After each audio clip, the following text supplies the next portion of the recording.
Good afternoon, everybody. I apologize for my tardiness, but I came directly from the Oval. I have some newsy updates to share from the President, which I know you all very much value and appreciate. So let's get to it. The President promised millions of Christians across the country on the campaign trail that he would create a White House faith office when he returned to the White House, and he has delivered on that promise. The White House Faith Office has put together an extraordinary week-long celebration currently underway for Holy Week ahead of Easter Sunday. The President signed a Holy Week proclamation, filmed a special presidential video message, and will be hosting a pre-Easter dinner tomorrow night and a White House staff Easter worship service on Thursday. The President and the First Lady are honored to continue the tradition of the White House Easter egg roll, which will take place on the South Lawn next Monday. In other news, President Trump is turning America into a manufacturing superpower again. Yesterday, there was a monumental announcement by NVIDIA, one of the largest companies in the world. This is just the latest example. For the first time ever, chip-making giant NVIDIA will produce AI supercomputers entirely in the United States, as part of its pledge to produce $50 billion worth of AI infrastructure in our country over the next 4 years. With their manufacturing partners, they have commissioned more than 1 million square feet of manufacturing space to build and test NVIDIA Blackwell chips in the great state of Arizona and AI supercomputers in the great state of Texas. NVIDIA's founder and CEO Jensen Huang touted how the engines of the world's AI infrastructure are being built in the United States for the first time. This is the Trump effect. This follows trillions in other U.S. investments announced already, including $500 billion from Apple in U.S.-based manufacturing and training, $100 billion from TSMC and U.S.-based chips manufacturing, and the $500 billion private investment led by OpenAI, Oracle, and SoftBank in artificial intelligence infrastructure. Under President Trump, we're going to produce the cars, the ships, the chips, the airplanes, minerals, and medicines that we need right here in America at the hands of American workers. On the border, President Trump continues to break records and protect our homeland. According to CBP, Border Patrol apprehensions along the southwest border for the entire month of March 2025 were lower than the first 2 days of March 2024 under Joe Biden. Incredible law enforcement officers are arresting violent illegal aliens from American communities every day. Here are a few examples from the latest ICE report, which I received this morning. ICE Los Angeles arrested a 54-year-old citizen of Mexico convicted of rape by threat, sodomy with a person under 14 years, and kidnapping in San Jose, California. ICE Houston has arrested a 23-year-old citizen of Mexico convicted of predatory criminal sexual assault of a child in Cook County, Illinois. ICE Houston arrested a 64-year-old citizen of Honduras convicted of murder in Los Angeles County, California. ICE Chicago arrested a 49-year-old citizen of Guatemala convicted of assault and arson in Prince Williams, Virginia, not far from here. ICE Denver arrested a 36-year-old citizen of Mexico who is registered as a sex offender and has been convicted of sexual assault of a child in Lake County, Colorado. ICE Baltimore arrested a 50-year-old citizen of China convicted of sex trafficking in Bel Air, Maryland. And ICE Boston arrested a 46-year-old citizen of Jamaica convicted of 3 counts of rape of a child and 2 counts of indecent assault and battery of a child under 14 in Boston, Massachusetts. President Trump and our administration will not rest until every single violent illegal alien is removed from our country. The safety of the American people is too important to settle for anything less. On that note, the Democrat and media outrage over the deportation of Abrego Garcia, an MS-13 El Salvadorian illegal alien criminal who is hiding in Maryland, has been nothing short of despicable. Based on the sensationalism of many of the people in this room, you would think we deported a candidate for Father of the Year. That's because, unfortunately, many in this country care more about this quote-unquote Maryland father, a legal alien MS-13 gang member, than a Maryland mother and an American citizen who was brutally murdered at the hands of a different illegal alien. Of course, I am referring to Rachel Morin. And if you didn't see yesterday, a Maryland jury found illegal alien Victor Antonio Martinez Hernandez guilty of murdering Rachel Morin in August of 2023. She was a 37-year-old mother of 5 who was jogging in an otherwise safe community northeast of Baltimore when this monster ambushed, strangled, and beat her to death before stuffing her brutalized body in a tunnel drain. The Morin family finally got justice yesterday, but they will never get Rachel back. Our hearts go out to Rachel's family, her 5 children, and her mother, Patty, who has suffered the unimaginable loss of her daughter. In case you missed it last week, President Trump signed a national security presidential memorandum directing federal agencies administering federal land on the border to make land available to the Defense Department in a new national defense area. This followed the president's Day 1 executive order committing his administration to marshal all available resources and authorities to stop the unprecedented flood of illegal aliens into our country and to obtain complete operational control of the borders of the United States of America. Once again, the president is fulfilling another key promise. This new national defense area spans more than 170 miles across our border in New Mexico, but in the coming weeks, this administration will add more than 90 miles in the state of Texas. This national defense area will enhance our ability to detect, interdict, and prosecute the illegal aliens, criminal gangs, and terrorists who were able to invade our country without consequence for the past 4 years under the Biden administration. It will also bolster our defenses against fentanyl and other dangerous narcotics that have been poisoning our communities. With all of this work being done to make America great again, we continue to see a positive response from the American public. A brand new poll published from the Daily Mail and JL Partners this morning found that President Trump's approval rating is at an all-time high. That's because the president is working tirelessly to keep his promises to the American people, as I just saw him doing today in the Oval Office. We have a reporter in our new media seat today, Matthew Foldy. I like your boots, Matt, who is the editor-in-chief of the Washington Reporter.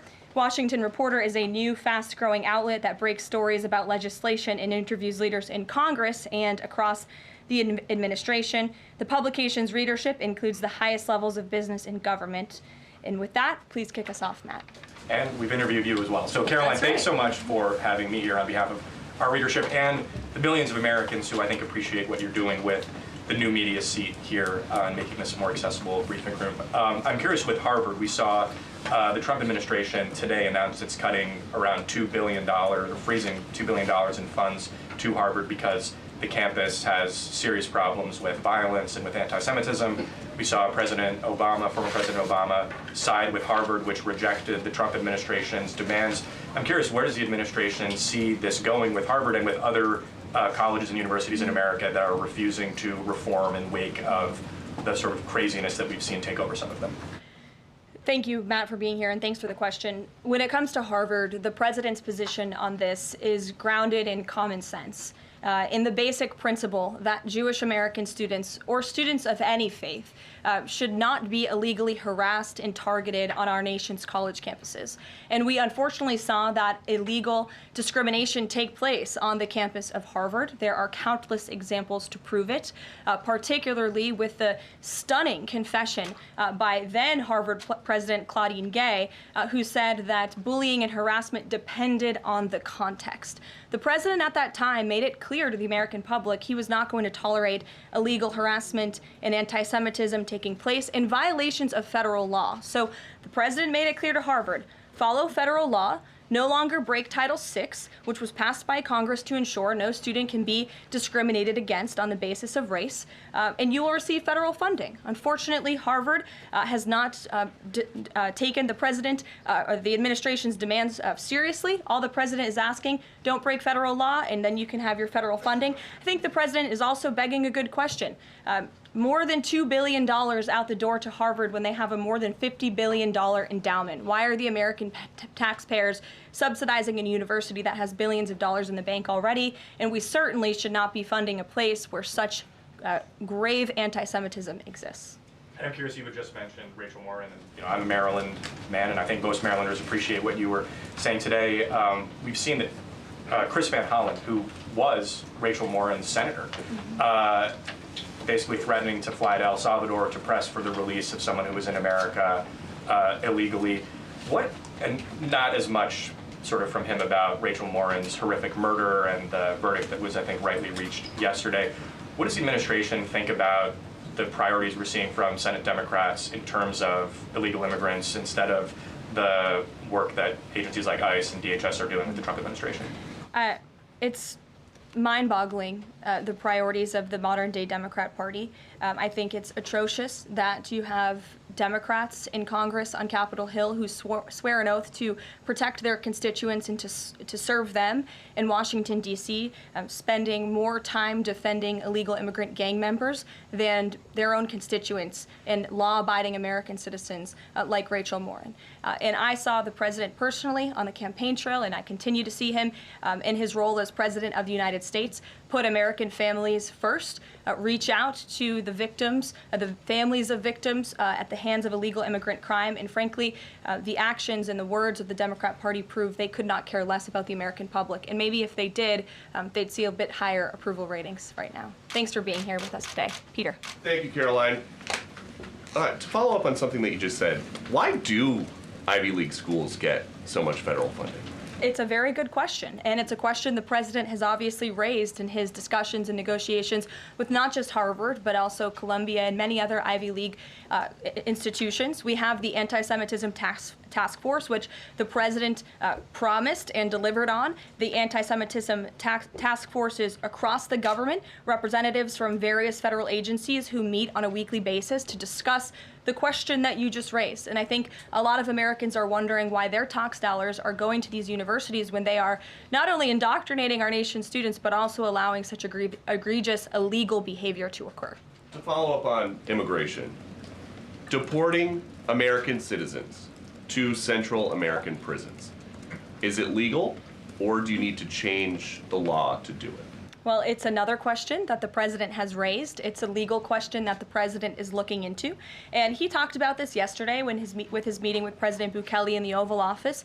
He would only consider this, if legal, for Americans who are the most violent, egregious, repeat offenders of crime who nobody in this room wants living in their communities. And then there's this CHNV thing. President Biden let more than 530,000 people from Cuba, Haiti, Nicaragua, Venezuela into the U.S. with this CHNV program. He did it with the stroke of a pen. And now a judge will not let President Trump undo it with the stroke of a pen. So are you guys going to give all 530,000 plus people individual deportation hearings, or are you just going to try to deport them? I spoke to White House counsel's office about this morning because obviously another rogue district court judge is trying to block the administration's mass deportation efforts with this latest injunction. We will fight this in the court of law, and we will ensure that every individual who illegally entered our country and was really taken advantage of by the previous administration because they abused the parole system in this country to fast track legal status, as they said, for these illegal immigrants, and they completely abused our legal system. Many of these paroled individuals were then given temporary protective status, which the intention of that TPS was only supposed to be used in times of war or storm or destruction in the home countries of these migrants. It was completely abused. These migrants came here for economic reasons, and they illegally entered our country, and the president is not going to tolerate that. And so we will continue to focus on deporting as many individuals as we can. Jennifer. One on tariffs and one on Russia. Can you give us any sort of an update on which deals are in hand or are close? Which countries are reaching a deal on tariffs?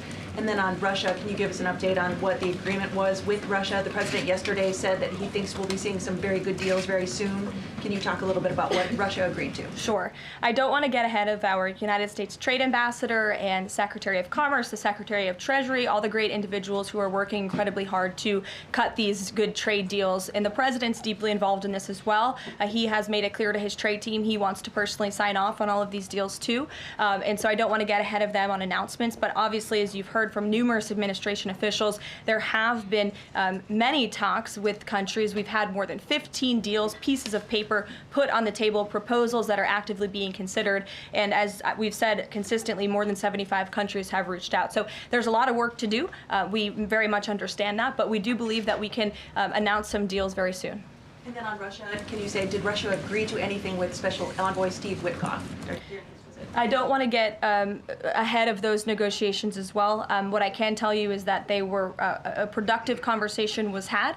As the presidential envoy Steve Witkoff said last night, he believes that Russia wants to end this war, and the president believes that as well. There is incentive for Russia to end this war, and perhaps that could be economic partnerships with the United States, but we need to see a ceasefire first, and the president and the presidential envoy Witkoff made that very clear to the Russians. Gabe. Thank you, Karoline. And Yeah. I also want to thank your press office for releasing that information that you cited up there regarding the ICE arrests over the last couple of days. And I have them right here, but what I might ask is, why not release the same information for those who were deported to El Salvador? Well, first of all, the information was released by the Department of Homeland Security. The individuals on the flights to El Salvador are foreign terrorists, and those are counterterrorism operations. They are much different than the arrests and final order of removals that you see on a day-to-day basis that law enforcement agents are conducting around the country. That information was not, to that detail, was not released by DHS, though. I just told you the reason. It was a counterterrorism operation, a deportation of foreign terrorists, not illegal criminals who have been convicted of heinous crimes living in our American communities. It's two different things. Foreign terrorist, illegal immigrant criminal, two different things, two different definitions. You should look them up. Christian, go ahead. Yeah, thanks, Karoline. Does the president support raising the corporate tax rate to pay for all these other tax cuts he wants to see move through Congress? Look, I've seen this idea proposed. I've heard this idea discussed, but I don't believe the president has made a determination on whether he supports it or not. And then secondly, do you have any information on the status of Eden Alexander? Hamas says they lost contact with the unit guarding him following an Israeli airstrike earlier today. I don't have updates. I have not seen that report, but I can certainly check in with our National Security Council. I have spoken to the president about Eden Alexander, and he's made it very clear to our national security team that finding him is a priority, but unfortunately I don't have any updates to share. But it's a very important matter, and certainly we can check in. Sure. Hi. How Hi. concerned is the president that a federal judge could hold a Trump administration official in contempt of court for defying deportation orders? We are complying with all court orders. So I see what you're trying to do there with that question, but we're very confident that every action taken by this administration is within the confines of the law, and we continue to comply with the court's orders. And you have seen that, and the president made that clear yesterday in the Oval Office with President Bukele. Sure. Thanks, Caroline. Could you, just going back to El Salvador, could you just explain to us a little bit more about the legal basis on which you may be able to send US citizens to prison there? I know you said that President Trump is looking at it, but can you explain to us a little bit more about how that might be possible? We're looking at it, and when I have more for you to share, I certainly will. Sure.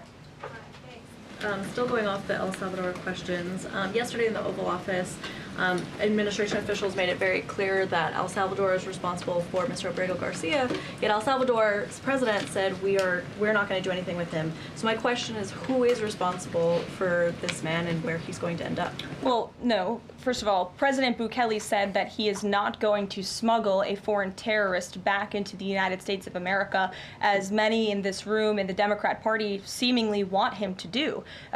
Abrego Garcia was a foreign terrorist. He is an MS-13 gang member. He was engaged in human trafficking. He illegally came into our country. And so deporting him back to El Salvador was always going to be the end result. There is never going to be a world in which this is an individual who's going to live a peaceful life in Maryland, because he is a foreign terrorist and a MS-13 gang member. Not only have we confirmed that, President Bukele yesterday in the Oval Office confirmed that as well. So he went back to his home country, where he will face consequences for his gang affiliation and his engagement in human trafficking. I'm not sure what is so difficult about this for everyone in the media to understand, and it's appalling, truly appalling, that there has been so much time covering this alleged human trafficker and this gang member, MS-13 gang member. It's truly striking to me. Karen. Thanks, The president was posting on Truth Social today about helping American farmers. And last week in his cabinet meeting, he was talking about a plan to work with farmers to retain workers who are in the U.S. illegally, provided that they leave and then come back through what he said would be a legal process. Can you give details on what that would look like? How many workers he's talking about? How long a plan like that would take to implement, and the timeline for more details on getting this actually to implementation? I can check in with our immigration and our policy team and get you some more details on that, Karen. And is this something he wants to roll out soon? I mean, he was talking back and forth with Secretary Rollins. Right. This is kind of imminent that he wants to do this. Yeah, look, the president is in constant communication with all of his cabinet secretaries, particularly Secretary Rollins, who has the backs of American farmers and ranchers. It's something that he spoke about with her in the front of all the cameras in the cabinet room, but I'll check in with not only our immigration team, but also with USDA, and we'll get you an answer. Jonathan. Hi, Caroline. Hi, it's good to see you in here. You too. The president has long said that it would be an abuse of power for a president to direct prosecutors to investigate him. Last week, President Trump explicitly directed the Justice Department to scrutinize Chris Krebs to see if it can find any evidence of criminal wrongdoing. How is that not an abuse of power to direct the Justice Department to look into an individual, a named individual? Look, the president signed that executive order. It's the position of the president in this White House that it's well within his authority to do it. Otherwise, he wouldn't have signed it. And he signed it, and that's his policy. Jeff, how you doing? Fine, thanks. Thanks, Karoline. A follow-up on Harvard. The president floated on Truth Social, I believe, the possibility of removing tax-exempt status. How serious is that threat, and are there other universities he's considering? And then a follow-up question on foreign policy. Can you give us an update on what the president hopes to come from the next round of talks with Iran? Sure. First, when it comes to Harvard, as I said, the president has been quite clear they must follow federal law. He also wants to see Harvard apologize, and Harvard should apologize for the egregious anti-Semitism that took place on their college campus against Jewish American students. There were professors who said that he had engaged in discriminatory behavior against Jewish students. Of course, you had the former president of the university saying bullying and harassment depends on the context. You also had an encampment on Harvard Yard that we all saw play out before the cameras. The university failed to impose formal discipline on any students for this anti-Semitic conduct violations, including the occupation of a campus building and the disruption of classes with bullhorns. The president believes Harvard should apologize to its Jewish American students for allowing such egregious behavior. As for the tax-exempt status, I would defer you to the IRS for any updates. I do want to answer your question on Iran, of course. The maximum pressure campaign on Iran continues, but as you know, the president has made it clear he wants to see dialogue and discussion with Iran while making his directive about Iran never being able to obtain a nuclear weapon quite clear. And the president spoke to the Sultan of Oman today, who helped facilitate these talks. I have a readout for all of you. He held a call with the Sultan of Oman today, and he thanked him for hosting the first direct meeting between the United States and Iran and emphasized the need for Iran to end its nuclear program through negotiations. The two leaders also discussed the United States' ongoing operations against the Houthis and emphasized that the Houthis will pay a severe price until they end their attacks on maritime traffic in the Red Sea. As you know, an additional negotiation between Steve Witkoff and Iran's representative has been scheduled for Saturday. And since these are ongoing negotiations, I have nothing more to add on that. Can I follow Iran? Sure. Oh, thank you, Caroline. When you said that the president said that Iran will never have nuclear weapon, is the focus on dismantling the entire nuclear program, or it just restricting enriched uranium or the missile program? The president does not want to see Iran have a nuclear program. He does not want Iran to obtain a nuclear weapon. He's been very clear about this. Shelby. Shelby, you have a seat today. I know, stole it. Glad to see it. Two quick ones on TikTok. First, is the president expecting to extend the TikTok ban that's now June 19th if China doesn't come to the table in time? Well, June 19th is a long ways away, obviously. I think it's 2 months away. 2 months is a long time in the Trump administration, as you have all seen. We work at Trump speed around here. We get a lot done, so definitely don't want to get ahead. The vice president continues to lead these negotiations and talks. The president's involved, and they're ongoing. And then the president previously said he'd consider reducing tariffs on China in order to get a TikTok deal done. Is that option still on the table? Look, the president has made his position on China quite clear, although I do have an additional statement statement that he just shared with me in the Oval Office. The ball is in China's court. China needs to make a deal with us. We don't have to make a deal with them. There's no difference between China and any other country except they are much larger. And China wants what we have, what every country wants, what we have, the American consumer. Or to put it another way, they need our money. So the president, again, has made it quite clear that he's open to a deal with China, but China needs to make a deal with the United States of America. Sure. On tariffs, yesterday in the Oval Office. Which outlet are you with? The Canadian Public Broadcaster. Oh, nice to see you. Thank you. Yesterday in the Oval Office, President Trump suggested that there could be some help for automakers. I'm wondering what that looks like. Is it tariff relief on the 25% tariffs that are in place right now, or the new tariffs that are coming up in May on auto parts? And a second on Canada, if I may. President Trump's tone when it comes to Canada-U.S. relations, Canadians have noticed it's shifted a bit in the past few weeks. Ever since the election campaign started, he stopped talking about Canada becoming the 51st state, at least publicly. I'm wondering if that's on purpose and why. I would reject the president's position on Canada has shifted. Perhaps he just hasn't been asked about Canada by questions from this group in the Oval Office, but they see him almost every day. But the president still maintains his position on Canada. The United States has been subsidizing Canada's national defense, and he believes that Canadians would benefit greatly from becoming the 51st state of the United States of America. As for autos and auto parts, I don't have anything to read out for you there, but I think the point the president was making is flexibility, and he has flexibility when it comes to negotiations and talks, but ultimately his goal in his fair trade deals that he is pursuing with many countries around the world is to put the American worker first. And we had automakers and auto workers here at the White House on Liberation Day who believe in this president and his negotiating ability to put them first and to bring those jobs back to the United States of America. And the president's been very clear about that in his conversations with the automakers as well. Deanna, go ahead. Thanks, Karoline. One on Ukraine and one on China. On Ukraine, this past weekend, Zelensky offered an invitation to President Trump, extending an offer for him to visit Ukraine. Just wondering if there's any update on that. Has Trump seen that offer and what he's thinking about?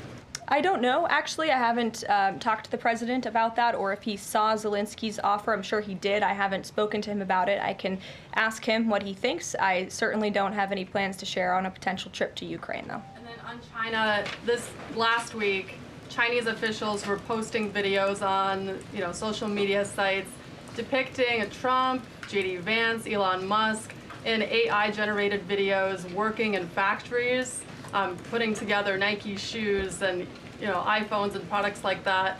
Does the White House, have they seen these videos? Do you guys have a response to that? I have seen the videos. I'm not sure who made the videos or if we can verify the authenticity, but whoever made it clearly does not see the potential of the American worker, the American workforce. The president believes in the American people, and he knows that we have the best not only consumer base in the world, but also the best workforce in the world, and that's why he's so focused on bringing investments home and shoring up our critical supply chains and bolstering our manufacturing here as well. Brett. Thanks, Caroline. Would the president support a ban on members of Congress trading stocks? I'm certain that's something the president would be interested in looking at, and I can ask him if he would support such a bill. Sure. Yes. I have a question about the president's post from this morning on farmers. He asked farmers to be patient and just hold on. But a lot of farmers that I've talked to in the last week or so have said, they're in the middle of spring planting season, and that a trade war makes everything sort of up in the air. What would his message to them be? And also, is there anything specifically planned to provide relief like in President Trump's last term? Yes, well, relief is being considered. The Secretary of Agriculture, I know, has spoken to the president about that, and again, it's being considered. And as for the president's message to the farmers, he put it out himself. He could speak for himself much better than I can speak for him, and so I would just direct you to the statement he had telling the farmers again and reiterating his support for them and that he has their backs, which he certainly does. Kelly, in the back. Thanks, Caroline. Two questions. The first one, a Georgia man was just arrested over alleged threats to kill Director of National Intelligence Tulsi Gabbard. Reportedly, there is now increased security around the FBI Deputy Director. Can you talk about the level of threats against various administration officials, and then a second one on Biden? I'm sorry to hear that. I had not seen that report. It's very unfortunately, and obviously the White House, the president, and the entire administration condemn any threats of violence against any administration officials or public officials on both sides of the aisle here in Washington, D.C. It shouldn't be tolerated, and we commend the local law enforcement agencies for arresting this individual. Former President Biden, he's set to deliver his first major speech since leaving office tonight. He plans to talk about what I'm told will be Social Security under the current administration, closing of offices, longer wait times, harder for seniors and people with disabilities to access earned benefits, is what Democrats have been saying today. I wanted to get the president's response, or if he plans to respond to this, and comments on what Democrats are calling cuts to Social Security. My first reaction when seeing former President Biden was speaking tonight was, I'm shocked that he is speaking at nighttime. I thought his bedtime was much earlier than his speech tonight. I understand the topic of his speech will be Social Security. Let me make it very clear ahead of former President Biden's remarks. President Trump, is absolutely certain about protecting Social Security benefits for law-abiding, tax-paying American citizens and seniors who have paid into this program. He will always protect that program. He campaigned on it, he protected it in his first term, and he's back again to continue protecting it. On the topic of Social Security, I have some news before I let you all go.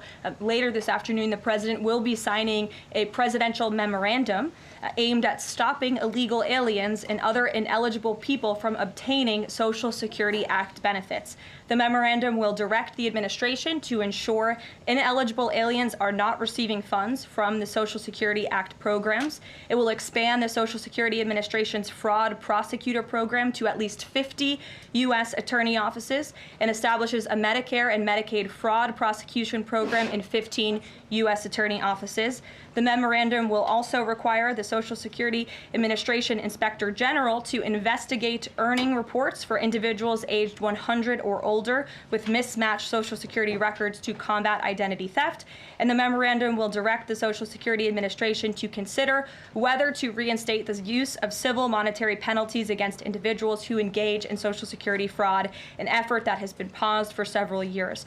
These taxpayer-funded benefits should be only for eligible taxpayers. And President Biden should think about what he did in his last term, which is allow tens of millions of illegal people into our country, many of whom were fraudulently receiving these benefits. So you'll hear from the president on that later, and we will see you later in the East Room. Bye, guys. Thanks, Karoline.